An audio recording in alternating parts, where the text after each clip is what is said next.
What is up, guys, and welcome to another video slash podcast. Um, I'm gonna start with reading you guys the stats from the Knicks versus Raptors game, which the Knicks closed very well. We'll talk about that later. But what I want to do is I want to talk about the stats. So we got RJ, tough game for him. Julius Randle, 20 and 10. You know that man, if it wasn't for his first few weeks, he'd be probably an all-star right now.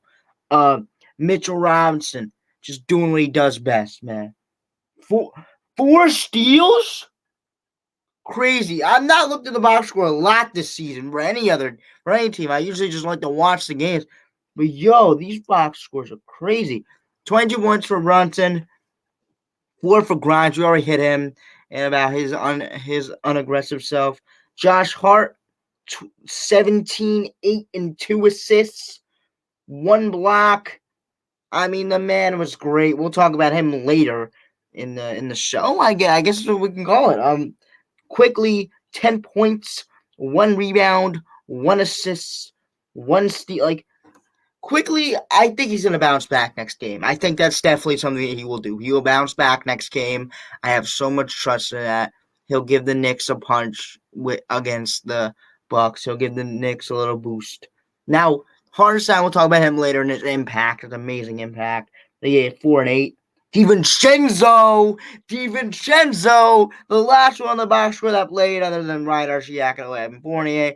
They didn't play, but they're still there. But the last one that played is on the box score is Don DiVincenzo, 22 minutes, 21 points. And that's great. I mean, I want that every single night. Scotty Barnes, 29. I talked about him a lot. He's a great player. Yeah. And that's the only thing that I could see you harping about, except Scott Pascal, 21. That's kind of it. I mean, Boucher had some good hustle plays, but that was it. Home cooking for RJ in the first few quarters. The thing about RJ is that he goes off in the first little bit of the quarter, and then he just gets subbed out. It makes no sense to me. I've said this a lot. It makes no sense to me. The guy gets subbed at the 5-minute mark, and we see Quentin Grimes still in. Not to bury Quentin Grimes at all. I'm not even going to try to talk about him. But not even to bury him. It's just look, why is he still in the game if RJ's out? It makes no sense to me. It makes zero sense.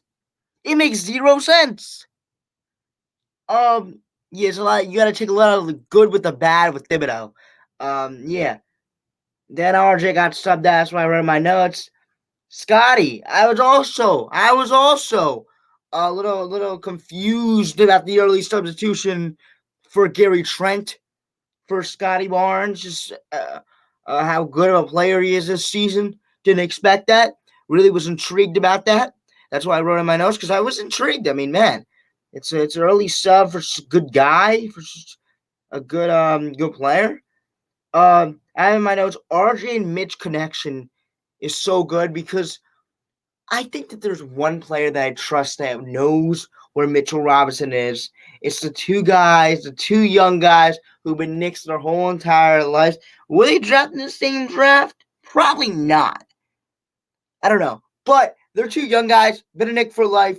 You know, they know what it is. They know what it is to be a Knick, and they know where they are. They played so much together in the starting lineup. They know where they are. A lot of times they hit each other on the pick and roll. And it's great to see. It hasn't come in the same regularity as it has usually in years, but it's very nice to see him hit him on the pick and roll. iHeart, let me talk about him. The man brings the impact every single game. I know it doesn't show up. 4 points tonight, I think. 8 rebounds. But the man just there. The ball just gravitates towards him. And he's just so good at just grabbing it and going up or making a pass out. I mean, the little stuff that helps the team, like stripping the ball down. When Siakam's going up for a layup, he strips the ball down. A lot of good stuff, man. A lot of good stuff. He brings to the team that just doesn't show up in the box score. Screens, just slipping, causing the D to kind of tag the roll. It's just all that is just great. That's all hustle plays that don't show up in the stat sheet, all those little stuff. Um, the second unit was good tonight. The second unit was really very good. They bring that energy that the Knicks need because the stars were keep the game tight, but once the bench unit got in, it was like that, bang, we're up by 12. Like, bang, we're up by 15. Like, the bench unit was very good, and it wasn't good last night. I just hope this isn't like a thing where the bench unit is so inconsistent, but I don't think that's good. I don't think it's how it's going to be. And our bench unit just had a bad game yesterday, and it just, it wasn't good last game, I mean, with the bench unit, but tonight it was. It was. The bench unit came to play. Raptors beat us on the glass in the first half. I feel like we definitely adjusted to that. The Knicks definitely adjusted to that. They beat us on the glass the first half, which when the Knicks get beat on the glass, it's gonna be pretty hard. It's gonna be pretty freaking hard to win if you're the Knicks and you get beat on the glass. It's gonna be hard, but there's ways you can win around. But you gotta win at your own game. That's just what I'm saying. You cannot let the other team beat you at your own game. Then you're just stuck in like, okay, what else can we do? And it's like what else can we do that's better than that team? Maybe shoot threes. But like, and then you're just like, we can't be beating our bread and butter. We cannot. And that's to every team. Every team has their bread and butter. Almost every team has their bread and butter, except like the Pistons and the Wizards and the Bulls. Every team has their bread and butter, but it's like they don't want to get beat on their bread and butter because some teams can get beat on their bread and butter, but you just don't want to get beat on that. And if you do, it's gonna be a hard time pulling out that game. But the Knicks adjusted, got some good rebounds in the second half, really bring out the energy. And yeah, it's kind of first time where coming into the second half, the Knicks played good basketball. They got kind of pushed into the second half instead of having a slow start in the third. The Knicks looked like they had a real good push in the third quarter, and the fourth quarter. Yeah, Randall Brunson 2-man game. It's amazing, amazing to watch. I've seen this. I've looked at this more where Randall just knows that he has a smart defender on him, and will just get his butt in the paint, stand there, get the ball, post up, make a move, make a quick, decisive move. I mean, there's not a lot of guards that can stay in front of Randall. Speed and strength, like it's a hard matchup, for any guard, and that's what Brunson gets a switch on. If Brunson wants, this is easy. This is fundamental basketball. Brunson gets the switch on a big that he thinks he can split, then he goes. But he usually just gives it to Randall because he has the bigger matchup, and that's just showing how much Brunson does trust Randall when it comes to that. And that's why all these guys saying, "Oh, trade Randall." But our best player has so much connection to the guy you want to trade. I just don't think that's what you want to do.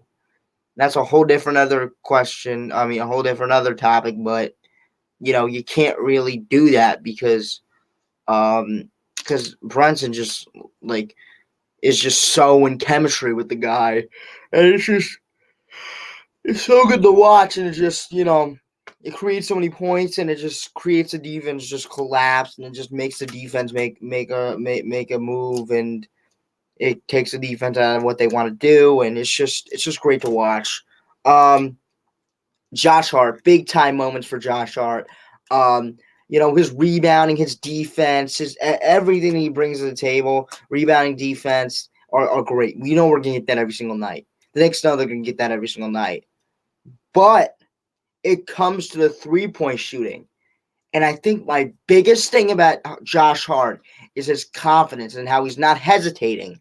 Hesitating was his biggest thing. He was hesitating on 3-point shots early, or very early in the year. And now he's he's popping them. He's not thinking. If he is thinking, he's taking a pump fake and he's dribbling. He's not pump faking, passing, he's actually going to make a move. If you're going to turn that 3-point shot, you're making a move. And that's what Josh Hart's turning that. I think ever since Thibodeau called him out of his role, I think he responded very well. And there's sometimes where coaches, yes, it can be bad for a coach to call a player out. It could make them very mad.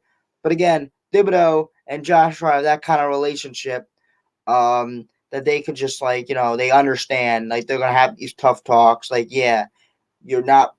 I mean, you you're just not playing well right now, and he understands that. They both understand that. The continuity. They understand what needs to get better, and they just next game it's just a different story. And the next game he had like 13 points, efficient, didn't look like he was hesitating. I mean that was great. What a pickup Don DiVincenzo has been. I just cannot believe Leon Rose pulled that off because the way he's a winner. Everywhere he went, he's a winner. That's one of my biggest things. First thing, he's a winner. You can't. Sometimes it's like, these guys are winner. Oh, everybody says that, but this guy's an actual winner. Like everywhere he went, Warriors, they win all the time. Bucks, not all the time. I mean, that's a bad thing to say now. The Warriors win all the time because they're not winning nowadays. But when he went on the Warriors, Bucks won a championship on the Warriors. Won the championship on the Bucks. He knows how to win. And it definitely is good bringing the Knicks. But let's talk about the whole skill side of it. The Warriors' ball movement and the way he moves off ball definitely made it into the Knicks system. He has translated that, and he knows how to move off ball. He said this in the post game interview. Whenever I pass this ball, I know if I run to the right place, I'll get it right back, and that's his kind of trust into Randall, into Mitchell Robinson, into Brunson, that he'll get the ball back, or Grimes, or any of the guard. Like he'll get the ball back if he runs the right spot, and that's what he kind of did in Golden State, and it's been contributed. They've been contributing a little bit in the offense. That's just very beautiful to see because that's another layer to our offense that we can add. Just that Golden State Warriors type offense with DiVincenzo. Great close. I like these games, like the Washington Wizards, the Charlotte Hornets, like those type of games where it was like a 2-game streak where Knicks fans were just showing out and they were just like, yeah, let's go Knicks, like that whole thing. Those 2 games, we closed those games out well. And my biggest thing was going into last season. One of my biggest things was like going into this season. One of my biggest things is how are the Knicks going to close, and they have closed very well.